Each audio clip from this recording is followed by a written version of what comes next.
अंधेरी रात थी। वीर विक्रमादित्य ने शव को फिर से उठाया और अपने मजबूत कंधे पर रखा।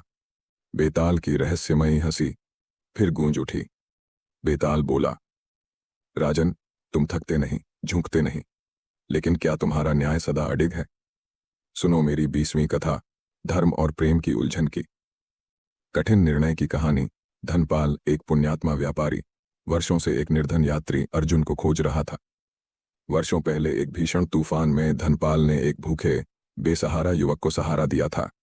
उसे भोजन, वस्त्र और धन देकर जीवन दान दिया। जाने से पहले अर्जुन ने प्रण लिया था कि यदि कभी धनपाल को जरूरत हो तो वह अपने प्राण देकर भी कर्ज चुकाएगा। समय बदला। व्यापार में भारी घाटा, कर्ज और अपमान का बोझ लेकर धनपाल एक दिन नगर के मंदिर में गिर पड़ा। तभी अर्जुन, अब परिपक्व और समर्थ, उसकी सहायता को आया। अर्जुन बोला, आपने मुझे जीवन दिया था, अब मेरा धर्म है आपको सहारा देना।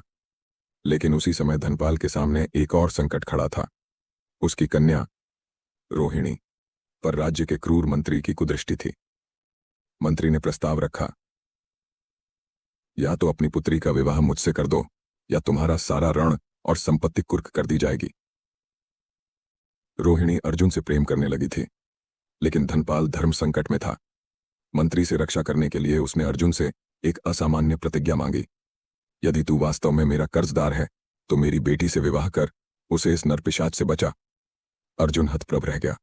एक ओर उसकी निष्ठा कि वह धनपाल के कर्ज का मूल्य चुका रहा है, दूसरी ओर उसका प्रेम, और तीसरी ओर यह भय कि कहीं रोहिणी की इच्छा के विरुद्ध वह विवाह न कर बैठे। रोहिणी चुप रही, लेकिन उसकी आंखों में प्रेम और समझ की गहराई थी। अर्जुन ने अंततः प्रतिज्ञा निभाई, विवाह स्वीकार किया, लेकिन वह रोहिणी को तब तक नहीं छुएगा जब तक वह स्वयं उसके साथ अपना जीवन बांटना न चाहे। इतनी कहानी सुनाकर बेताल चुप हो गया। फिर बोला, अब बताओ राजन, अर्जुन ने जो किया वह धर्म था या भावनाओं के साथ अन्याय? क्या धनपाल ने एक पिता के रूप में सही किया, और क्या रोहिणी ने मौन रहकर प्रेम का अपमान किया? विक्रमादित्य ने बिना रुके उत्तर दिया, अर्जुन ने धर्म निभाया, उसने प्रतिज्ञा का पालन किया और प्रेम का सम्मान किया। धनपाल ने बेटी की रक्षा के लिए कठिन निर्णय लिया, पर यह धर्म नहीं था कि वह उसकी इच्छा जाने बिना विवाह तय करे। और रोहिणी का मौन भी कोई अन्याय नहीं था, क्योंकि उसने भावनाओं से ऊपर उठकर परिवार और समाज की मर्यादा निभाई।